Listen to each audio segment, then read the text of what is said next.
Welcome to sports live presented by white plus pro sensitive toothpaste. আপনাদের সঙ্গে আছি আমি সৈয়দ আবিদ হোসেন সামি।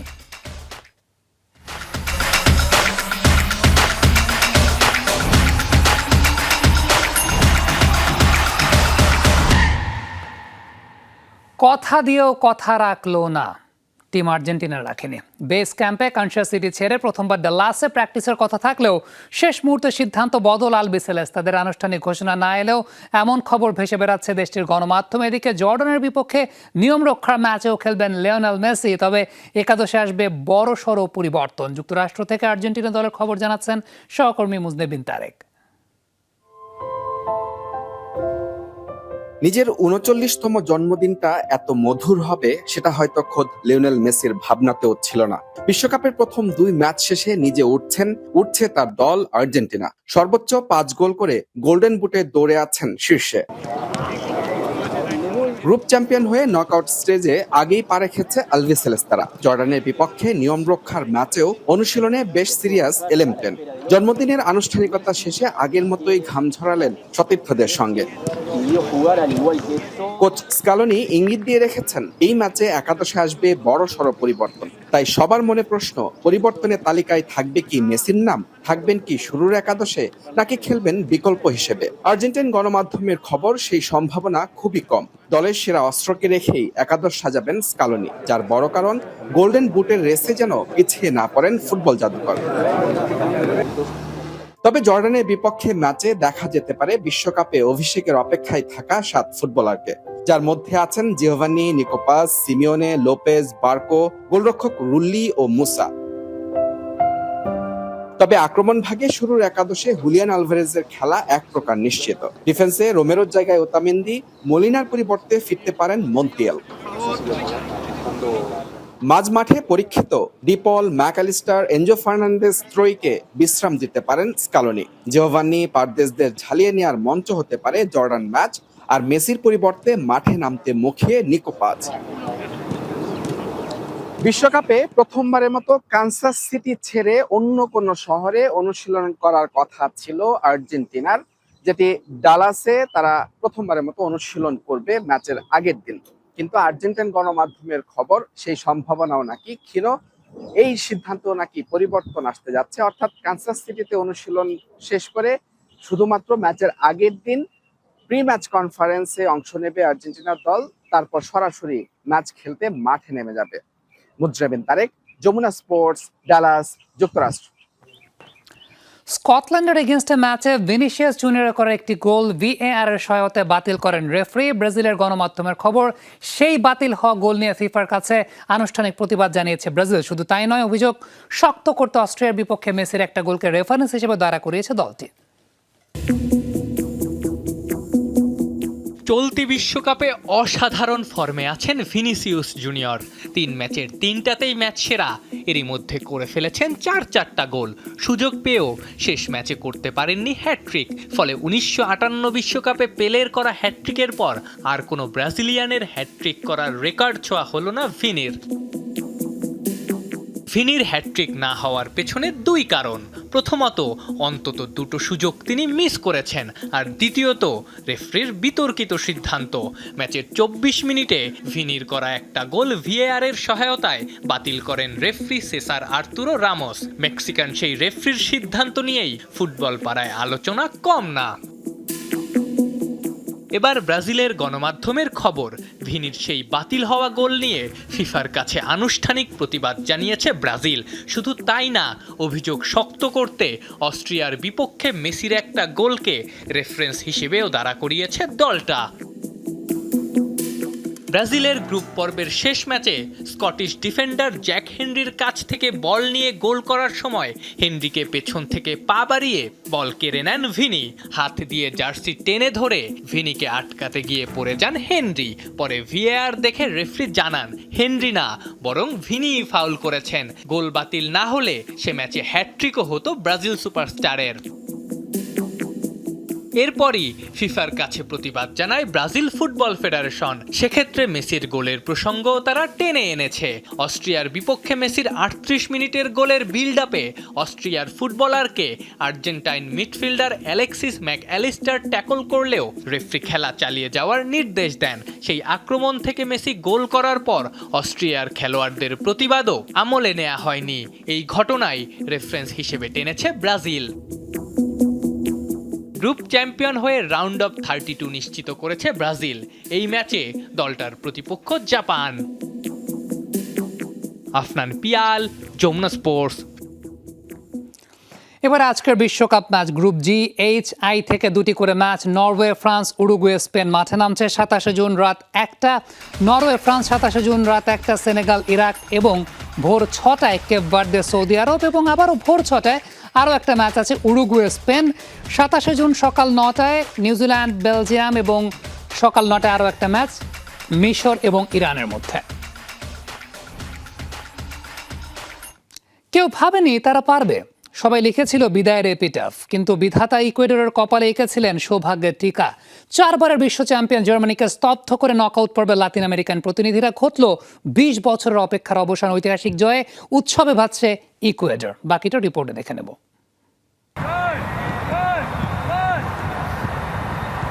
আইভরি কোস্টের কাছে হার, এরপর নবাগত কুরাসাওয়ের সঙ্গে অবিশ্বাস্য ড্র। ক্রীড়া বিশ্লেষকরা নকআউটের তালিকা থেকে ইকুয়েডরের নামটা কেটেই দিয়েছিলেন। সবাই চোখ বন্ধ করে বাজি ধরেছিলেন তার বিদায়ের পক্ষেই, কারণ শেষ ম্যাচে তাদের প্রতিপক্ষ 4 বারের বিশ্ব চ্যাম্পিয়ন জার্মানি। হারলেই ধরতে হবে ঘরের বিমান। বাঁচামরা লড়াইয়ে নামা ম্যাচের 2 মিনিটেই গোল হজম করে ইকুয়েডর। যেভাবে শুরু করেছিল তাতে মনে হচ্ছিল প্রতিপক্ষকে গোল বন্যায় ভাসাতে প্রস্তুত জার্মানরা। ইকুয়েডরের 23তম আসরের গল্পটা বুঝি এখানেই শেষ। কিন্তু ফুটবল বিধাতা হয়তো লিখে রেখেছিলেন অন্য এক রূপকথা। জার্মানির আক্রমণ সামলে বুক চিতিয়ে লড়ল লাতিন আমেরিকার এই দলটি। প্রথম গোলের ধাক্কা সামলে সমতা, আর দ্বিতীয়ার্ধে জার্মানিকে স্তব্ধ করে দেয়া সেই জয়সূচক গোল। ব্যাস 2-1 ব্যবধানে জার্মানিকে হারিয়ে নকআউট নিশ্চিত করল ইকুয়েডর। যে জার্মানিকে এর আগে কখনো হারাতে পারেনি তারা, তাদের হারিয়েই ইতিহাস। 2006 সালের পর দীর্ঘ 20 বছরের অপেক্ষা শেষে আবারও বিশ্বমঞ্চের নকআউটে ইকুয়েডর। গ্যালারিতে তখন 1000 মাইল দূর থেকে আসা ভক্তদের চোখে জল। এ জল পরাজয়ের নয়, এ জল বুক ভরা গর্বের, রূপকথার সাক্ষী হওয়ার। ম্যাচ শেষে ইকুয়েডরের আর্জেন্টাইন মাস্টারমাইন্ড কোচ সেবাস্তিয়ান যেন মেলালেন ফুটবল আর জীবনকে। কারণ জীবনটা এরকমই, কখনো হাসায়, কখনো কাঁদায়, কিন্তু লড়ে যেতে হয় সব সময়। প্রথম 2 ম্যাচে হতাশাজনক পারফরমেন্সের পর 4 বারের বিশ্ব চ্যাম্পিয়নদের হারানোটা আকাশকুসুম কল্পনাই ছিল, কিন্তু ইকুয়েডর সেটা করে দেখিয়েছে। কারণ জীবনের মতোই ফুটবলেও সব সম্ভব। বিশ্বকাপে এ যাবৎকালের সবচেয়ে বড় অঘটন ঘটিয়ে ইকুয়েডর এখন উৎসবের নগরী। প্রায় 2 যুগ ধরে নকআউটে না ওঠার আক্ষেপ ঐতিহাসিক জয় দিয়ে কাটায় আনন্দের সাগরে ভাসছে সমর্থকরা। ম্যাচটা সত্যি কঠিন ছিল, কিন্তু আমরা পেরেছি। আমরা কখনোই আশা হারাইনি এবং সত্যি বলতে এর ফল আমরা পেয়েছি। পরিবেশটা বেশ রোমাঞ্চকর ছিল, দারুণ লেগেছে। আমরা আশা করিনি যে ইকুয়েডর এভাবে ঘুরে দাঁড়াবে। এটা সত্যি অবিশ্বাস্য ছিল। আমরা সবসময় বিশ্বাস রেখেছিলাম, সবসময় ভরসা রেখেছিলাম, ঠিক আসল ইকুয়েডরিয়ানদের মতো যারা শেষ পর্যন্ত লড়াই করেছে। এখান থেকে আমরা আরো বড় কিছুর দিকে এগিয়ে যাব। আমার মনে হয় এটি আবেগ ভরপুর একটি ম্যাচ ছিল, যেখানে ইকুয়েডর গোল করার প্রচুর সুযোগ পেয়েছিল, কিন্তু গোলগুলো কোনোভাবেই আসছিল না। সেবাস্তিয়ান আর তার দলের চোখ এখন আরও উঁচুতে। ইকুয়েডর এর আগে কখনো কোয়ার্টার ফাইনাল খেলেনি, এবার কি তবে নতুন ইতিহাস লেখার পালা? রিয়ান রাফতি, যমুনা স্পোর্টস। জার্মানিকে হারিয়ে ইতিহাস করা ইকুয়েডর কোচ সেবাস্তিয়ানকে ফুটবলের কৌশল শিখিয়েছেন স্বয়ং লিওনেল মেসি। তবে লিওনেল স্কালোনিকে বিশ্বাসঘাতক বলা সেবাস্তিয়ান হতে পারতেন লিওনেল মেসিকে বিশ্বকাপ জেতানো কোচ। 18 বিশ্বকাপে মেসিদের ডাগ আউটে থাকা এই কোচ এখন নেট দুনিয়ার নতুন সেন্সেশন। রেফারির শেষ বাঁশি বাজতেই যেন বিস্ফোরিত হলো নিউ জার্সির মেটলাইফ স্টেডিয়াম। ডেথ গ্রুপের সব হিসাব পাল্টে দিয়ে শক্তিশালী জার্মানিকে 2-1 গোলে স্তব্ধ করে দিল ইকুয়েডর। রচিত হলো নতুন এক রূপকথা, যে রূপকথার নায়কের নাম সেবাস্তিয়ান। দলের ইতিহাস গড়া জয়ের পর গ্যালারিতে ছুটে গিয়ে যিনি আলিঙ্গনে জড়ান নিজের পরিবারকে। কিন্তু কে এই সেবাস্তিয়ান বেকাসেসে? যিনি ইকুয়েডরের ফুটবলে দেখাচ্ছেন নতুন স্বপ্ন, তিনি আসলে আর্জেন্টাইন ফুটবলের এক চেনা মুখ। 2015 সালে চিলিকে কোপা আমেরিকা জেতানোর মাস্টার প্ল্যান তৈরিতেও ছিল তার অবদান। 2018 বিশ্বকাপে লিওনেল মেসিদের ডাগআউটে হোর্হে সাম্পাওলির সহকারী ছিলেন এই বেকাসেসে। 2025 সালে ডি স্পোর্টসকে দেওয়া এক সাক্ষাৎকারে সেবাস্তিয়ান বলেছিলেন তার জীবনের সবচেয়ে বড় পাঠশালা নাকি স্বয়ং ফুটবল ঈশ্বর লিওনেল মেসি। এলএম10-এর কাছ থেকে দেখা নেতৃত্ব আর ম্যাচ রিডিং আজ ইকুয়েডরকে বানিয়েছে এক জায়ান্ট কিলার।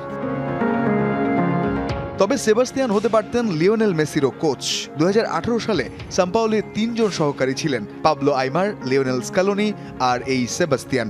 সে সময় কোচ খেলোয়াড় দ্বন্দ্বে কোচের পক্ষে ছিলেন সেবাস্তিয়ান আর মেসিদের পক্ষে ছিলেন মেসির 2 সাবেক সতীর্থ স্ক্যালোনি ও আইমার। সাম্পাওলি স্যাকড হলে সেবাস্তিয়ানেরও আর্জেন্টাইন ডাগআউটে দাঁড়ানো হয়নি। পরে স্ক্যালোনিকে সেবাস্তিয়ান বিশ্বাসঘাতকও বলেছিলেন। তবে সাদা চুলের এই প্রিন্স সেবাস্তিয়ানের গল্পটা হতে পারত অন্যরকম। কিশোর বয়সে আর্জেন্টিনার অপেশাদার ক্লাবে রাইট ব্যাক হিসেবে খেলতেন তিনি, কিন্তু খুব দ্রুতই বোঝেন পায়ে বল নিয়ে মাঠে দৌড়ানো তার কাজ নয়, তার কাজ মগজ খাটানো। তাই বুট জোড়া তুলে রেখে মাত্র 24 বছর বয়সেই হাতে তুলে নেন কোচের ট্যাকটিক্স বোর্ড। সেই ছেলেটাই আজ ডাগআউটের রাজা, যার সাহসী সিদ্ধান্ত, ভয়ডরহীন ফুটবল আর আক্রমণাত্মক কৌশলের সামনে আত্মসমর্পণ করল 4 বারের বিশ্ব চ্যাম্পিয়ন জার্মানি। তবে মাঠে খেলার অভিজ্ঞতা না থাকায় সমালোচনার শিকারও কম হননি সেবাস্তিয়ান। তাকে যখন কোচ করা হলো, ইকুয়েডর জুড়েই সমালোচনা। বিশ্বকাপে প্রথম 2 ম্যাচ জয়হীন থাকার পর সেই সমালোচনার আগুনে ঘি ঢালেন ইকুয়েডর সমর্থকরা। তবে সেই আগুন পারফরমেন্স দিয়ে নিভিয়েছেন সেবাস্তিয়ান। তার অধীনেই 20 বছর পর বিশ্বকাপের নকআউট নিশ্চিত করেছে দেশটা, যার পর পুরো ইকুয়েডরে ঘোষণা করা হয়েছে সাধারণ ছুটি। সবকিছুর পেছনে একজন লম্বা চুলের আর্জেন্টাইন ভদ্রলোক, সেবাস্তিয়ান বেকাসেসে।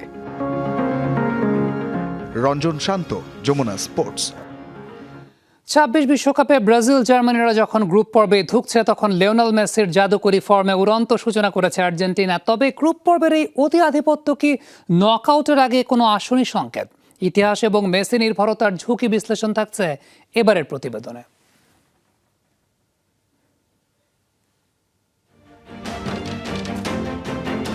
উড়ন্ত সূচনায় ট্রফির পথে ছুটছে আর্জেন্টিনা, কিন্তু এই উড়ন্ত সূচনা কি আর্জেন্টিনার আশীর্বাদ নাকি লুকিয়ে আছে কোনো ঝুঁকি? তথ্য বলছে গ্রুপ পর্বে পারফেক্ট 3-0 রেকর্ড নিয়ে চ্যাম্পিয়ন হওয়া খুবই বিরল। শেষ 24 বছরে কোনো দলই গ্রুপের সব ম্যাচ জিতে বিশ্বকাপ জিততে পারেনি। ব্রাজিল 1970 ও 2002 বিশ্বকাপ আর ফ্রান্স 1998 বিশ্বকাপেই ছিল কেবল ব্যতিক্রম। বিপরীতে শুরুতে ধাক্কা খাওয়া দলগুলোই চাপ সামলে ট্রফি উঁচিয়ে ধরে। বড় উদাহরণ 2022 সালের কাতার বিশ্বকাপ, যেখানে প্রথম ম্যাচে সৌদি আরবের কাছে হারা আর্জেন্টিনাই শেষ পর্যন্ত বিশ্ব চ্যাম্পিয়ন হয়েছিল। 1982 সালের ইতালি কিংবা 2010 সালের স্পেনও গ্রুপ পর্বে ধুঁকতে ধুঁকতে শিরোপা জিতেছিল। এই অতি উড়ন্ত সূচনার বড় ঝুঁকি হলো চরম মেসি নির্ভরতা। গ্রুপ পর্বে সহজ জয়ের কারণে দলের অন্য ফুটবলারদের কঠিন পরিস্থিতি সামলানোর পরীক্ষা এখনো হয়নি। নকআউটের কোনো ম্যাচে প্রতিপক্ষ যদি মেসিকে বোতলবন্দি করে ফেলে, তবে প্ল্যান বির অভাবে পড়তে হতে পারে লিওনেল স্ক্যালোনির দলকে। কিন্তু গোল কনসিভ করার পর আলবিসেলেস্তেরা কিভাবে চাপ সামাল দেয়, সেই পরীক্ষাও এখনো হয়নি। ফুটবলের সৌন্দর্য হয়তো এখানেই। কাগজে কলমে ফেভারিটরা হোঁচট খায় আর আন্ডারডগরা বাজিমাত করে। এখন দেখার পালা ইতিহাস কোন পথে হাঁটে। মেহেদি নাইম, যমুনা স্পোর্টস। বিশ্বকাপ মানে গোলের উৎসব, তবে প্রথম পর্ব শেষের আগে গোলের রেকর্ড গড়ে ফেলেছে এবারের বিশ্বকাপ। কাতার বিশ্বকাপের 172 গোল টপকে গ্রুপ পর্বের 7 ম্যাচে সেই সংখ্যা গিয়ে ঠেকেছে 177-এ। 30 সালের প্রথম বিশ্বকাপে মাত্র 18 ম্যাচে হয়েছিল 70 গোল। এরপর প্রতি আসরেই বেড়েছে ম্যাচ, বেড়েছে গোলের সংখ্যা। 98 সালের প্রথমবার 32 দলের বিশ্বকাপে গোল হয় 171টি। 2022 কাতার বিশ্বকাপে সেই গোলের রেকর্ড ভেঙে দাঁড়ায় 172, আর এবার 48 দলের চলমান বিশ্বকাপে এখন পর্যন্ত 177, যা এরই মধ্যে বিশ্বকাপ ইতিহাসের সর্বোচ্চ। বিশ্বকাপে ম্যাচ বাকি রয়েছে 44টি। ব্রাজিলকে ভয় নয় বরং জয়ের আশা দেখছেন জাপানের কোচ মোরিয়াসু। ইতিহাস করার লক্ষ্যেই মাঠে নামবে এশিয়ার প্রতিনিধিরা। বিশ্বকাপের নকআউট পর্বে এবার 5 বারের চ্যাম্পিয়ন ব্রাজিলের সামনে জাপান, শেষ হলো ওঠার কঠিন এই লড়াইয়ের আগে আত্মবিশ্বাসী জাপান কোচ হাজিমে মরিয়াসু। তার বিশ্বাস, ব্রাজিল বিশ্বের অন্যতম সেরা দল হলেও জয় পাওয়া সম্ভব জাপানের। মরিয়াসু মনে করিয়ে দিচ্ছেন, সবশেষ প্রীতি ম্যাচে ব্রাজিলকে 3-0 গোলে হারিয়েছিল তার দল। সেই ম্যাচে ফল দলকে আত্মবিশ্বাসী করবে বলে মনে করেন তিনি। 29 জুন বাংলাদেশ সময় রাত 11টায় মাঠে নামবে দুদল।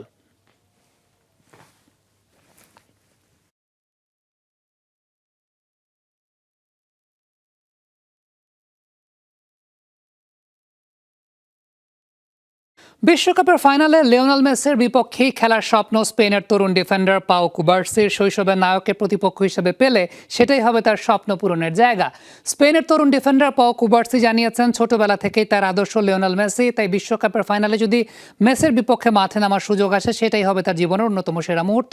বার্সেলোনায় যুব একাডেমি থেকে এসেছেন তিনি। এই ডিফেন্ডার জানান, তার পুরো পরিবার বার্সেলোনার সমর্থক, তাই ছোটবেলা থেকেই মেসির অনুসরণ করে বড় হয়েছেন তিনি এবং তার সঙ্গে দেখা করার অপেক্ষায় আছেন।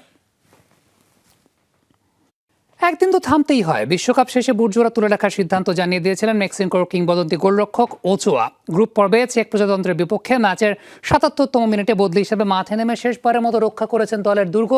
চেক প্রজাতন্ত্র ম্যাচ শেষে তিনি তার ফুটবল ক্যারিয়ার ইতি টানার কথা জানিয়েছেন গণমাধ্যমকে। 2 দশকের বেশি সময় ক্যারিয়ারে ক্লাব ও দেশের হয়ে ওচোয়া লিখেছেন অসংখ্য গৌরবগাথা। বিশ্বকাপে ব্রাজিল, জার্মানি কিংবা পোল্যান্ডের বিপক্ষে তার অবিশ্বাস্য সেভ আজও জলজলে। 40 বছর বয়সে বিশ্বকাপের মঞ্চে নেমে মেক্সিকোর জার্সিতে গড়েছেন রেকর্ড।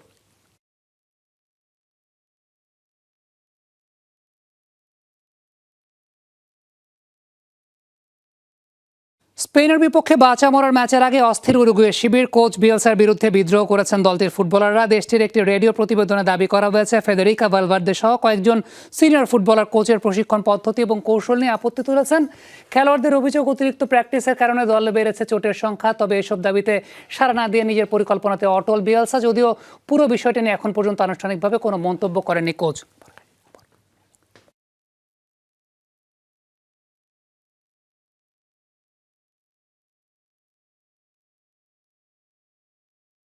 বিশ্বকাপের গ্রুপ জির মিশর এবং ইরান ম্যাচ ঘিরে বিতর্ক তৈরি হয়েছে। সিয়াটলের শহর জুড়ে LGBT+-এর প্রাইড উদযাপন চলায় এই ম্যাচটিকে ঘোষণা করা হয়েছে প্রাইড ম্যাচ হিসেবে, যদিও এই দুই দেশের সমকামিতা আইনগতভাবে নিষিদ্ধ। ম্যাচ পূর্ববর্তী সংবাদ সম্মেলনে এই নিয়ে প্রশ্ন করা হলে কৌশলে এড়িয়ে যান মিশর এবং ইরানের কোচ। মাঠের লড়াই ছাপিয়ে 2026 ফুটবল বিশ্বকাপে এবার উত্তাপ ছড়াচ্ছে এক বড় বিতর্ক। যুক্তরাষ্ট্রের সিয়াটলে মুখোমুখি হতে যাচ্ছে মধ্যপ্রাচ্যের দুই পরাশক্তি ইরান ও মিশর। সেই ম্যাচের দিনই শহর জুড়ে LGBT+-এর প্রাইড উদযাপন চলায় এই ম্যাচটিকে ঘোষণা করা হয়েছে প্রাইড ম্যাচ হিসেবে। এই থিম বাতিলের জন্য গত ডিসেম্বরে ফিফার কাছে আনুষ্ঠানিক অনুরোধ জানিয়েছিল দেশ দুটি। তবে ফিফা জানিয়েছে রংধনু পতাকাকে তারা মানবাধিকারের প্রতীক মনে করেন এবং দর্শকদের তা বহনের অনুমতিও দেয়া হবে। সমকামী সম্পর্ক ইরানে আইনত নিষিদ্ধ এবং মিশরেও এর বিরুদ্ধে রয়েছে কঠোর আইনি দমনপীড়ন। ম্যাচ পূর্ববর্তী সংবাদ সম্মেলনে এই ইস্যু কৌশলে এড়িয়ে যান ইরানের হেড কোচ আমির গোলেনই। তিনি জানান, তারা কেবল ফুটবল ও ম্যাচ কৌশল নিয়ে কথা বলতে আগ্রহী। আমরা এখানে কেবল ফুটবল খেলতেই এসেছি, অন্য কোনো কারণে নয়। আমাদের পুরো মনোযোগ কেবল মিশর ম্যাচকে ঘিরে। ফুটবল একটি সুন্দর খেলা যা সবাইকে আনন্দ দেয়। আমরা শুধু এটা নিয়েই ভাবছি। একই সুর মিশর শিবিরেও। অনুশীলন সেশনে খেলোয়াড়দের প্রাইড সংক্রান্ত কোনো প্রশ্নের উত্তর দিতে দেওয়া হয়নি। কোচ হোসাম হাসান সাফ জানিয়ে দেন, তারা কেবল ফুটবলের ওপরই মনোযোগ দিচ্ছেন, যা তাদের একমাত্র ভাবনা। প্রধান কোচ এবং টেকনিক্যাল ডিরেক্টর হিসেবে আমাদের পুরো মনোযোগ কেবল ফুটবলের উপর। আমাদের মিশরীয় ফুটবল অ্যাসোসিয়েশন রয়েছে যারা এই বিষয়গুলো সামলায় ও পরিচালনা করে। আমরা ফেয়ার প্লে বা সততার সাথে খেলাকে সবার জন্য মেনে চলার নিয়ম হিসেবে সম্মান করি, পাশাপাশি ফিফার নির্ধারিত যে কোনো নির্দেশনাবলীও মেনে চলি। মাঠের সমীকরণে জয় পেলে ইরান প্রথমবারের মতো বিশ্বকাপে নকআউট পর্বে পা রাখার সুযোগ পাবে।